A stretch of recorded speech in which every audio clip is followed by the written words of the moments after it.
വാസ്തുവിജ്ഞാന പീഠം പ്രസിഡന്റുമായ ശ്രീ കെ മുരളീധരൻ നായർ. അദ്ദേഹത്തെ നമുക്ക് ഗൃഹപാഠത്തിലേക്ക് സ്വാഗതം ചെയ്യാം. നമസ്കാരം സാർ.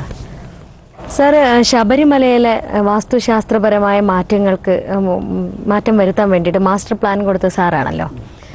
ഇപ്പോൾ ഒരു അമ്പലത്തിൽ നമ്മൾ പോവുകയാണെങ്കിൽ, ഒരു ക്ഷേത്രത്തിൽ പോവുകയാണെങ്കിൽ നമ്മൾ ആദ്യം കൊടിമരത്തിന് തൊഴണം എന്ന് പറഞ്ഞു കേട്ടിട്ടുണ്ട്. അതാണ് സങ്കല്പം അല്ലേ?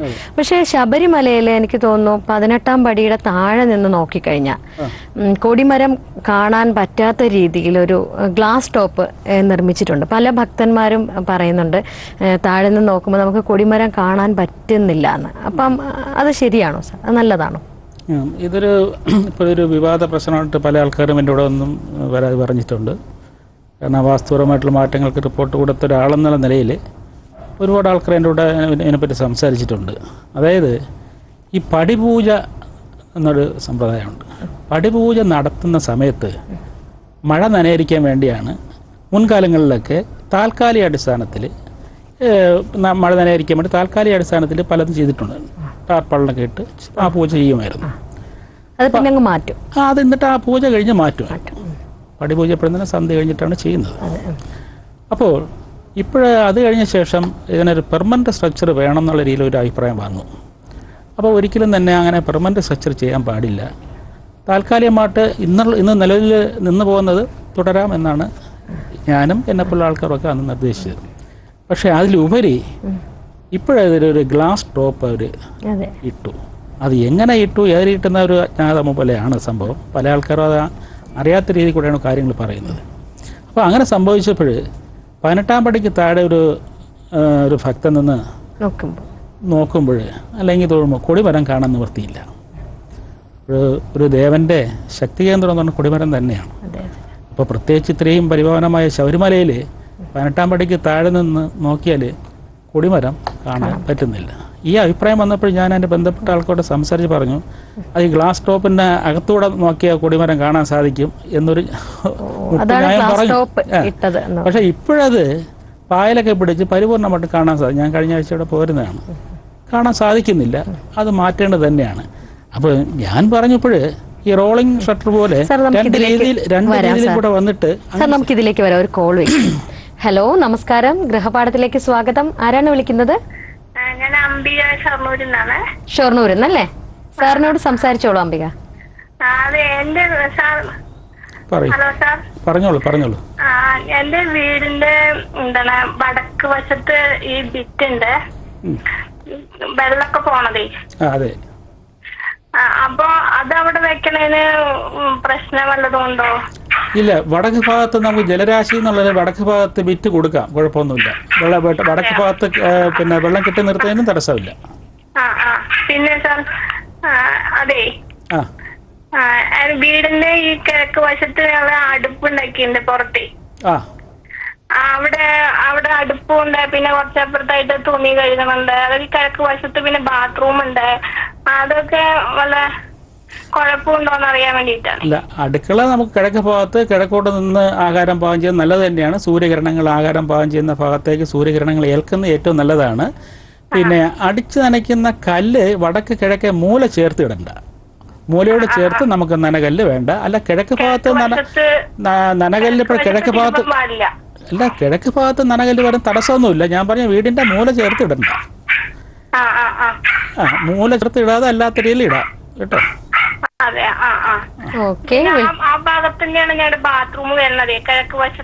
ഈ ബാത്റൂമും കിഴക്കും പടിഞ്ഞാറും വരുന്നതിന് തെറ്റൊന്നുമില്ല. ഈ ബാത്റൂം കൊടുക്കുമ്പോൾ വീടിന്റെ 4 മൂലകളും ചേർത്ത് ബാത്റൂം കൊടുക്കാൻ പാടില്ല. അപ്പോൾ കിഴക്ക് വരുമ്പോൾ ഒരു ഭാഗം വടക്ക് കിഴക്ക് മൂല ഭാഗവും ഒരു ഭാഗം തെക്ക് കിഴക്കേ മൂല ഭാഗവും. അപ്പൊ ഈ 2 മൂലയും ചേർക്കാതെ കൊടുക്കുന്നതിന് തെറ്റില്ല കേട്ടോ.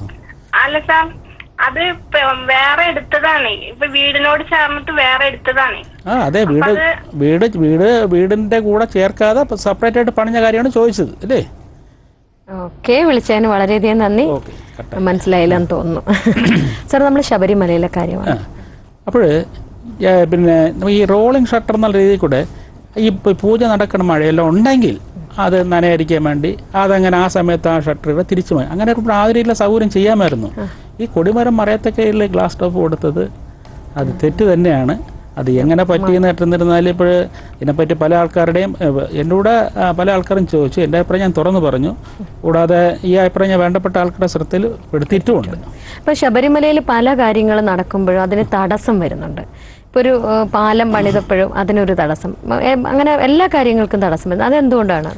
അല്ല, ഈ ശബരിമല പൊതുവേ പറഞ്ഞിരുന്നാലും പിന്നെ സ്വാമിയുടെ പൂങ്കാവനം എന്ന് പറഞ്ഞ ശബരിമല 18 മലകളാൽ ചുറ്റപ്പെട്ട് ബ്രഹ്മസ്ഥാനമായി കിടക്കുന്ന ആ ഭൂമി ഇപ്പോൾ ശരിക്കും അതൊരു കോൺക്രീറ്റ് കാടാണ്. ഇപ്പോൾ ശരിക്കും ഒരു കോൺക്രീറ്റ് കാടെന്നേ പറയാൻ പറ്റുള്ളൂ. എൻ്റെ അഭിപ്രായത്തിൽ ഞാൻ കൊടുത്ത റിപ്പോർട്ടിൽ വന്ന് ഉണ്ടായിരുന്നു, ശബരിമലയ്ക്ക് അത്യാവശ്യം വേണ്ട ബിൽഡിംഗ് എല്ലാം വച്ച ശേഷം ഒരു 5 വർഷത്തിനുള്ളിൽ തന്നെ അനാവശ്യമായി നിൽക്കുന്ന ബിൽഡിംഗ് എല്ലാം തന്നെ പൊളിച്ചു മാറ്റണം. കാരണം മറ്റുള്ള സ്റ്റേറ്റിൽ ഒരുപാട് ബിൽഡിംഗ് അവിടെയുണ്ട് സുഖസൗകര്യത്തിന് വേണ്ടി. അതൊന്നും എടുക്കാൻ പാടില്ല. ഇതുപോലെയുള്ള പല പല അമ്പലങ്ങളിലൊക്കെ ഉണ്ട്, അവിടെയൊക്കെ നമ്മൾ നോക്കുക. കുറച്ച് മാറിയാണ് വികസനവും കാര്യങ്ങളൊക്കെ തന്നെ ശബരിമലയിൽ ബന്ധപ്പെട്ട് ഫോറസ്റ്റുകാർ അനുവദിക്കുന്ന മറ്റ് ഭാഗങ്ങളിലേക്ക് നമ്മൾ വികസിപ്പിക്കുക. ആ ശബരിമല എന്ന് വെച്ചാൽ സ്വാമിയുടെ പൂങ്കാവനം എന്നുള്ള കണക്കിൽ തന്നെ അങ്ങനെ പരിപാവനമായിട്ട് തന്നെ എടുക്കണം.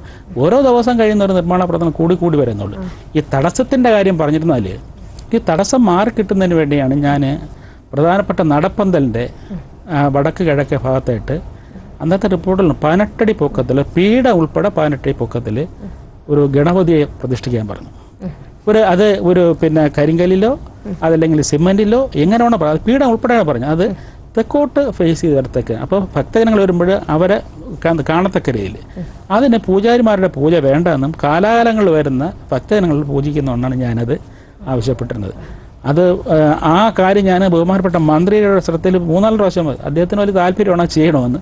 പക്ഷേ അവിടെ എന്തുകൊണ്ടോ ചില തൽപര കക്ഷികൾക്ക് അത് വലിയ താല്പര്യം ഇല്ലെന്നാണ് തോന്നുന്നത്. പക്ഷേ ഇപ്പോൾ 2 വേണ്ടി തീരുമാനം എടുത്തിട്ടുണ്ട്. അതുപോലെ സെല്ലാർ എന്ന രീതിയിൽ കൂടെ ഒരു തട്ട് അതിന് പണി നടക്കുന്നുണ്ട്, കുഴപ്പമില്ല. പക്ഷേ ഇതിനും കൂടെ വന്നാൽ മാത്രമേ തടസ്സങ്ങൾ മാറ്റുകയുള്ളൂ. പ്രപഞ്ച നായനാണ് ശരിക്കും പറഞ്ഞിരുന്നാൽ പ്രപഞ്ചത്തെ നയിക്കുന്ന ശക്തിയാണ് ഗണപതി എന്ന് പറയുന്നത്. അത് ഏത് ഹിന്ദു മതമായിരുന്നാലും ശരി മുസ്ലിം അവർ പോലും നമുക്ക് ഈ ഗണപതി എന്നുള്ള സങ്കല്പത്തേക്ക് കൂടെ വിശ്വസിക്കുന്നുണ്ട്. പ്രപഞ്ച ശക്തിയാണ്. അപ്പോൾ അങ്ങനെ ഒരു ആ ശക്തിക്ക് അവിടെ കൊടുത്തിരുന്നതല്ലേ അത് ഇനി താഴെയാണല്ലോ ശബരിമല ഉയരുന്നല്ല, നടപ്പന്തഞ്ഞ് താഴെ ഞാൻ പറഞ്ഞത്. അവിടെ അങ്ങനെ കൊടുത്തിരുന്നാൽ ഇന്ന് കാണുന്ന എല്ലാ തടസ്സങ്ങളും മാറിക്കിട്ടും. അതിന് സംശയമേ വേണ്ട കാര്യത്തിൽ. സർ, നമുക്ക് വീണ്ടും ഒരു കോൾ ഹോൾഡ് ചെയ്യുന്നു. ഹലോ, നമസ്കാരം, ഗൃഹപാഠത്തിലേക്ക് സ്വാഗതം. ആരാണ് വിളിക്കുന്നത്?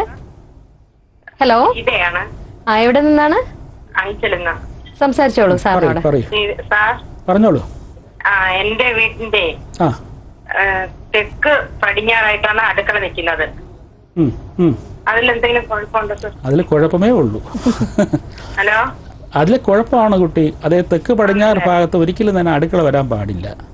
അത് തെക്ക് പടിഞ്ഞാറ് പറഞ്ഞത് കന്നിമൂല ഭാഗമാണ്. തെക്ക് പടിഞ്ഞാറ് നിരവധി കോൺ, അത് അവിടെ ഒരിക്കലും തന്നെ അടുക്കള വരാൻ പാടില്ലാത്ത ഭാഗമാണ് കേട്ടോ.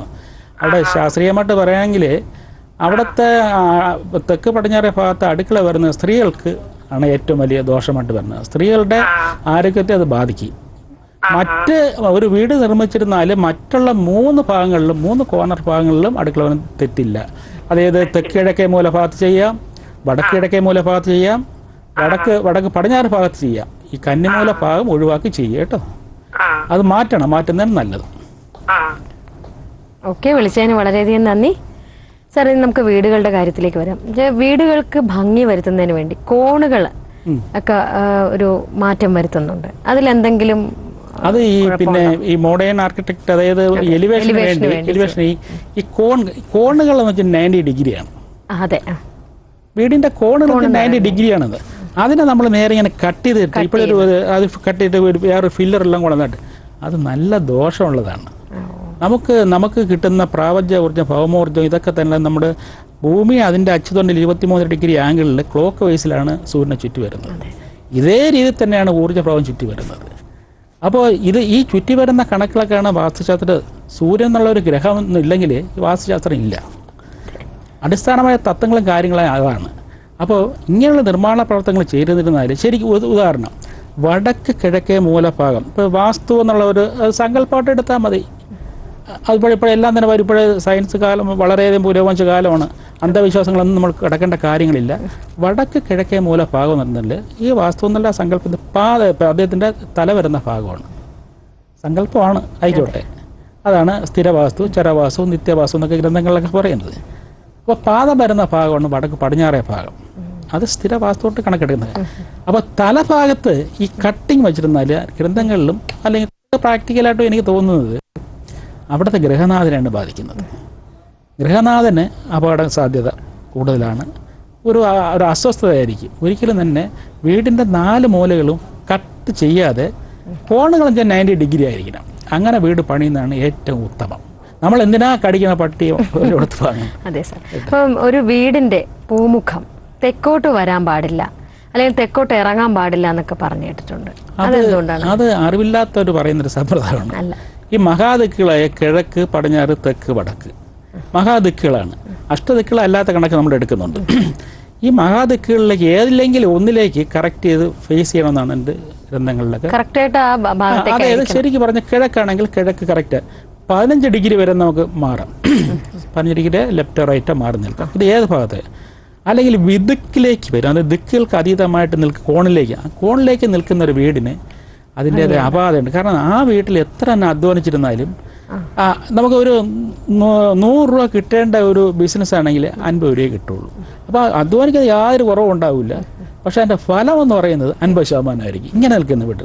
കറക്റ്റ് കിഴക്കോ അല്ലെങ്കിൽ തെക്കോ വടക്കോ പടിഞ്ഞാറോ അല്ലാതെ ഈ കോണ് തിരിഞ്ഞ് നിൽക്കുന്നത്. അതുകൊണ്ടാണ് പണ്ട് സ്ഥാനം കാണുമ്പോൾ, പണ്ടത്തെ മൂത്താശ്ശേരി സ്ഥാനം കാണുമ്പോൾ, ഇന്നിപ്പോൾ കോമ്പസും കാര്യം ആധുനിക സൗകര്യമൊക്കെ ഉണ്ട്, അത് കാണാൻ പണ്ടൊക്കെ അവർ കഴിക്കുമ്പോൾ ഈ ദിക്കുകൾക്ക് പിടിച്ചിട്ടാണ് പ്രാധാന്യം കൊടുക്കുന്നത്. അങ്ങനെ ദിക്കുകൾ കറക്റ്റായിട്ട് നിൽക്കുന്ന വീടിന് അതിൻ്റേതായ ഐശ്വര്യമുണ്ട്. ഈ തെക്ക് എടുക്കൽ എന്ന് പറയുന്നത് അത് അറിവില്ലായ്മ കൊണ്ട് പറയാണ്. മഹാദിക്കായ തെക്ക് ഒരുപാട് അനുകൂലമായ ഇതാണ്. ഞാനും ചില ഗ്രന്ഥങ്ങളിലൊക്കെ ചില പരസ്യങ്ങളിലൊക്കെ പറയുന്നുണ്ട് തെക്കോട്ട് ഇറങ്ങാൻ പാടില്ല. അവരതിനെപ്പറ്റി പഠിക്കാത്തതുകൊണ്ടാണ്. ദക്ഷിണ ധ്രുവത്തിലുള്ള കാന്തിക ഫലം ഏറ്റവും കൂടുതൽ പാസ് ചെയ്യുന്ന ഭാഗമാണ് തെക്കെന്ന് പറയുന്നത്. തെക്കോട്ട് തലവെച്ച് വരെ കിടക്കണം. 1ാം സ്ഥാനം എന്ന് പറയുന്നത് ദമ്പതിമാരൊക്കെ തലവെച്ച് കിടക്കേണ്ട ദിക്കെന്ന് വെച്ചാൽ തെക്കാണ്. 2ാം സ്ഥാനമാണ് കിഴക്ക്. ഒരിക്കലും പടിഞ്ഞാറോട്ടും തലവെച്ച് കിടക്കരുത്, വടക്കോട്ടും തലവെച്ച് കിടക്കരുത്. അപ്പോൾ ഒരു വീട് വെക്കുകയാണെങ്കിൽ ഇപ്പം തെക്ക്, കിഴക്ക്, വടക്ക്, പടിഞ്ഞാറ് ഈ 4 ഭാഗത്ത് ഏതെങ്കിലും 4 ഭാഗത്ത്. ഇപ്പോൾ നമുക്ക് തെക്കാണ് റോഡുണ്ടെങ്കിൽ ഒരിക്കലും ഞാൻ വളച്ചൊടിച്ച് കിഴക്കോട്ട് പടിഞ്ഞ് നാക്കേണ്ട കാര്യം. തെക്ക് ഭൂമി കൊണ്ട് കൊടുത്തു വെച്ചോളൂ. എൻ്റെ വീട് തെക്കോട്ടാണ്, എൻ്റെ കുടുംബ വീട്. ഞാൻ പ്രാക്ടിക്കലായിട്ട് നോക്കി പറയുന്ന ആളാണ്. ഒരു കുഴപ്പമില്ല. എൻ്റെ അച്ഛനും അമ്മയ്ക്ക് ഇപ്പോൾ ശരിക്കും പറഞ്ഞാൽ എൻ്റെ അച്ഛൻ 88 വയസ്സായി, അമ്മയ്ക്ക് 82 വയസ്സ്. അവർക്ക് ഒരു ആരോഗ്യം ഒരു കുഴപ്പമില്ല. തെക്ക് ദർശനമാണ്. ഞാൻ താമസിക്കുന്ന വീടും തെക്ക് ദർശനം തന്നെയാണ്. തെക്കിനെ ഇങ്ങനെ പേടിപ്പരുത്തത് അത് അറിവില്ലായ്മ കൊണ്ട് പറയുന്നത്. ഏതെങ്കിലും ഒരു ദിക്കിലേക്ക് ആകണം, അത്രേ ഉള്ളൂ. വിദിക്കിലേക്ക് പോകരുത്. സാർ, നമുക്ക് വീടിന്റെ ഫ്രണ്ടില് മുൾച്ചെടികള് അല്ലെങ്കിൽ ചിലതരം ഓർക്കിഡുകളൊന്നും വരാൻ പാടില്ല. അതായത് അതിനൊരു സത്യമുണ്ട്. നമ്മുടെ വീടിന്റെ വാതില് ഈ മുള്ളുള്ള റോസ, പനിനീർ റോസ, പനിനീർ റോസ, അതൊക്കെ നമ്മൾ വേറെ രീതിയിലാണ് കണക്കെടുക്കുക. അല്ലാതെ ഇപ്പോൾ പുതിയ രീതിയിലുള്ള ചില ചെടികൾ ഇറങ്ങിയിട്ടുണ്ട്. അതായത് ചില ഓർക്കിഡുമായിട്ട് ബന്ധപ്പെട്ടതുകൊണ്ട് അതിലൊക്കെ നെഗറ്റീവ് എനർജി വമിക്കുന്ന ഭാഗമുണ്ട്. അതുകൊണ്ടാണ് ഈ മുൾച്ചെടിയിൽ പെടുത്തിയിട്ട് അതൊന്നും നമ്മുടെ വീടിന്റെ മുൻഭാഗത്ത്, പുറവശത്ത് വയ്ക്കുന്നത് സാരമില്ല, മുൻഭാഗങ്ങളിൽ തന്നെ മുൾച്ചെടിയിൽ വയ്ക്കുന്നത് നല്ലതല്ല. അതൊരു നെഗറ്റീവ് എനർജി വമിക്കുന്നത്. പിന്നെ അതുപോലെ അറിഞ്ഞുകൂടാതെ നമ്മൾ ചില ഓർക്കിഡുകൾ കൊണ്ടുവയ്ക്കുന്നത് ദോഷം ചെയ്യും. അത് നമുക്ക് കണ്ടുപിടിക്കാൻ സാധിക്കില്ല. ഈ ഓർക്കിഡിൻ്റെ തന്നെ അതിൻ്റെ ബേസ് നോക്കി മരം പട്ട് നിൽക്കുന്ന മരം ഉണ്ടല്ലോ. നമ്മൾ ഊട്ടിയിലും കൊടൈക്കനാലിലേക്ക് പോകുമ്പോൾ ചില റൂറൽ ഭാഗം പോകുമ്പോൾ ഈ പട്ട് നിൽക്കുന്ന മരത്തിൽ നിന്നാണ് ഇതിൻ്റെ ബേസ് പൊടിച്ചു വരുന്നത്. അപ്പം അതേ ഒരു നെഗറ്റീവാണ്, മനസ്സിലാക്കുക. അല്ലാതെ നമ്മൾ ശരിക്കുള്ള ഭൂമിയിൽ നിന്ന് പൊടിച്ചു വരുന്ന സാധനമല്ല ഓർക്കിഡ്. എന്നാൽ ചില ഓർക്കിഡുകളുണ്ട്, കുഴപ്പമില്ലാത്തതുണ്ട്. ചില ഓർക്കിഡ് നമ്മളെ വീട്ടിൻ്റെ മുറ്റത്തെ വീടിൻ്റെ ഇത് വയ്ക്കുന്നാൽ പ്രശ്നങ്ങളായിരിക്കും. അത് എടുത്ത് മാറുകയും ചെയ്യും. അങ്ങനെ ഉണ്ട്, ഇല്ല എന്ന് പറയുന്നില്ല. ഓക്കെ സാർ, നമുക്കൊരു ബ്രേക്ക് എടുക്കാൻ സമയമായി. ഗൃഹപാഠം after A short break.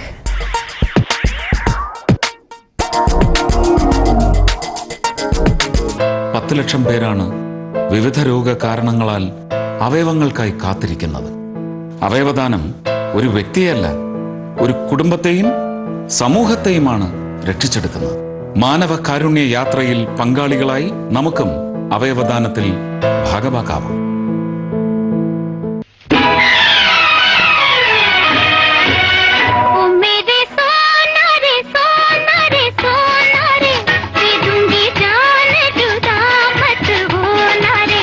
സംസ്കൃതത്തിനാണ് scope. അതെയോ? ഒരു നെറ്റൊക്കെ എടുത്തു കഴിഞ്ഞാൽ ആരായി? ഓ, അത് ശരി, ആരായി?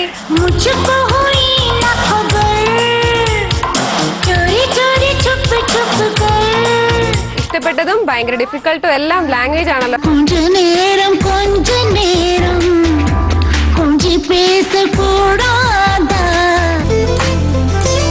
ഫെദേഴ്സ് ഇന്ന് രാത്രി 10 മണിക്ക്.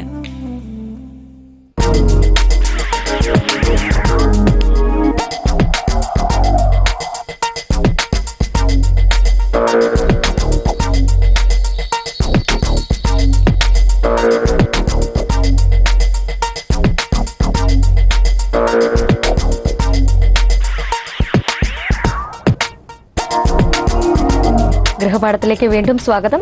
ചർച്ച ചെയ്തുകൊണ്ടിരിക്കുന്നത് വാസ്തുശാസ്ത്രത്തെക്കുറിച്ചാണ്. അതിഥിയായെത്തിയിരിക്കുന്നത് പ്രശസ്ത വാസ്തു ആചാര്യനും വാസ്തുശാസ്ത്ര വിജ്ഞാനപീഠം പ്രസിഡന്റുമായ ശ്രീ കെ മുരളീധരൻ നായർ. സർ, ഈ പഴയ തടികളും പുതിയ തടികളും കൂടെ ചേർത്ത് വീടിന് ജനല് വാതിലൊക്കെ നിർമ്മിക്കുന്നതുകൊണ്ട് എന്തെങ്കിലും ദോഷമുണ്ടോ? അതുപോലെ തന്നെ ലോഹങ്ങളിൽ ഇപ്പം തടി ഉപയോഗിക്കാതെ ലോഹങ്ങളിൽ പിന്നെ ജനലും ഒക്കെ ചെയ്യാറുണ്ട്. അതെന്തെങ്കിലും ദോഷമുണ്ടോ?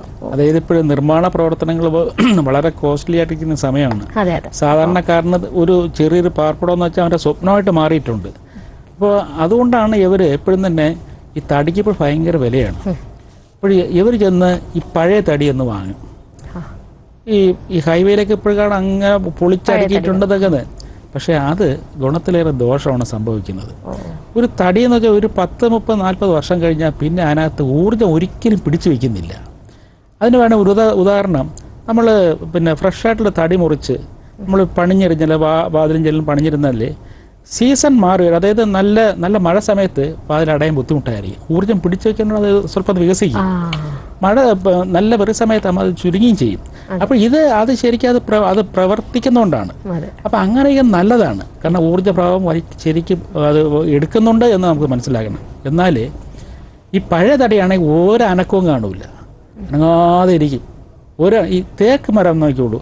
തേക്ക് മരത്തിന് പ്രത്യേകിച്ച് അത് അറുത്ത് മുറിച്ച് അതിനകത്തൊരു ഓയിലംശം കാണും. അതൊരു 10, 30 വർഷം കഴിഞ്ഞിരുന്നാലും അത് കുറേയൊക്കെ നമുക്ക് ഉപയോഗിക്കുക. കാരണം അതിനകത്ത് നിങ്ങൾ പഴയ തടി ഇങ്ങനെ മുറിച്ച് കഴിഞ്ഞാൽ അതിനകത്തൊരു ഓയിൽ അംശം വീണ്ടും ഉണ്ടാവും. മറ്റുള്ള ഒരു തടിക്കും അതുണ്ടാവില്ല. ഊർജ്ജം പിടിച്ചു ഇങ്ങനെ കഴിവൻ നശിച്ചിരിക്കുക. അങ്ങനെയുള്ള തടി എന്നും ഒരിക്കലും തന്നെ ഈ പഴയ തടികൾ, പ്രത്യേകിച്ച് പഴയ തടി എന്ന് പറഞ്ഞാൽ ക്ഷേത്രങ്ങളൊക്കെ പൊളിച്ച തടി ഉണ്ടാവും, പണ്ടത്തെ പള്ളികൾ പൊളിച്ച തടികളുണ്ടാവും, ശാപമേറ്റ കുടുംബങ്ങൾ പൊളിച്ചത്. അതാണ് ഏറ്റവും വലിയ ഈ ആരൂട കണക്കിലുള്ള ആരൂടൊക്കെയുള്ളത് ശാപങ്ങളേറ്റ ചില തറവാടുകളുണ്ട്, മനസ്സിലായില്ലേ?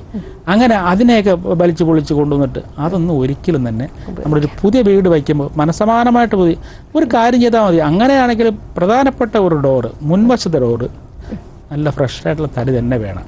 അത് കഴിയുമെങ്കിൽ പ്ലാവിൻ്റെ ഏറ്റവും നല്ലതാണ്. പിന്നെ ആഞ്ഞിൽ മരം എടുക്കുക. തേക്കിന് പൈസ ഉണ്ടെങ്കിൽ തേക്ക് വയ്ക്കുന്നത് നല്ലത് തന്നെ. ഇല്ല ഇല്ല ഇല്ല ഇല്ല. അല്ലെങ്കിൽ മഹാഗണി ഇതൊക്കെ ദേവവർഷത്തിൽ പെടുന്ന. ഏതാണ് സാർ വെക്കാൻ പാടില്ലാത്തത് ഈ പൂമുഖവാതിൽ? ഇപ്പോഴും ശരിക്കും പറഞ്ഞാൽ പൂമുഖവാതിൽ പഴയ തടികളൊന്നും ഉപയോഗിക്കാൻ പാടില്ല. പിന്നെ ഇപ്പോഴേ അക്കേഷ്യ എന്ന് പറഞ്ഞ സാധനം ഉണ്ടല്ലോ, അത് വിദേശ സാധനമാണത്. ഇതുപോലെ നെഗറ്റീവ് എനർജി പിടിച്ചൊരു മരം വേറെ നിങ്ങൾ എവിടെയെങ്കിലും ഒരു വട്ടം നട്ടു നോക്കൂ, ആ പ്രദേശത്ത് വെള്ളം ഒഴുക്കിയത് അബ്സർവ് ചെയ്യും. പറങ്ങിമാവ് പോലെയാണ് അത് പക്ഷെ പറങ്ങിമാവ് നെഗറ്റീവ് പറയുന്നുമില്ല. അല്ല, അത് പറങ്ങിമാവ് നമ്മുടെ വീട്ടിന്റെ മുറ്റത്താരും നടാറില്ലല്ലോ, വീട് കാമ്പൗണ്ട് ഇട്ടല്ലേ. അത് ഈ രണ്ടും നമുക്ക് അവിടെ ഉള്ള ജലത്തെ വളരെ അബ്സർവ് ചെയ്യും. അതുപോലെ ഓരമായിട്ട് എന്തായിരുന്നാലും ശരി വീടിന്റെ അവിടെയുള്ള പാരിസ്ഥിതിക പ്രശ്നം ഉണ്ടാക്കുന്നുണ്ട്. ആ മരം ഇപ്പോഴ് അക്കേഷ്യ അതുപോലുള്ള മരങ്ങളെയാണ് ഇപ്പോഴെടുത്തിട്ട് ആൾക്കാർ അവരെ കുറ്റം പറയേണ്ട, സാമ്പത്തികമായിട്ട് ബുദ്ധിമുട്ടുള്ളവർ അവർ മുൻവശത്തെ വാതിലൊക്കെ ഉണ്ടാക്കുന്നുണ്ട്. മുൻവശത്തെ വാതിലല്ല, അകത്തെല്ലാം ഉപയോഗിക്കുന്നുണ്ട്. അത് ദോഷമാണ്. ആ തടി അത്ര നല്ലതല്ല. അതുകൊണ്ട് മുൻവശത്ത് ഒരിക്കലും തന്നെ വേറെ എന്തോ ആയിക്കോട്ടെ, അകത്ത് അലമാര അതൊക്കെ ആയിരുന്നാലും പൂമുഖവാതിൽ എന്ന് പറഞ്ഞത് നമ്മുടെ നോസ്, മൂക്ക്, ശ്വസനം. അപ്പോൾ ഒരു വീടിനെ സംബന്ധമായിട്ട് പൂമുഖവാതിൽ എന്ന് പറഞ്ഞ ഫ്രണ്ടാണ്. അപ്പോൾ അവിടെ ഇതുപോലുള്ള കാര്യങ്ങൾ വയ്ക്കാതിരിക്കാൻ പാടില്ല. അവിടെ എത്ര പൈസ ഇല്ലെങ്കിൽ നമ്മൾ എന്തൊരു വീട് വയ്ക്കാൻ പോകണമല്ലോ, ഫ്രഷ് ആയിട്ട് ആഞ്ഞിൽ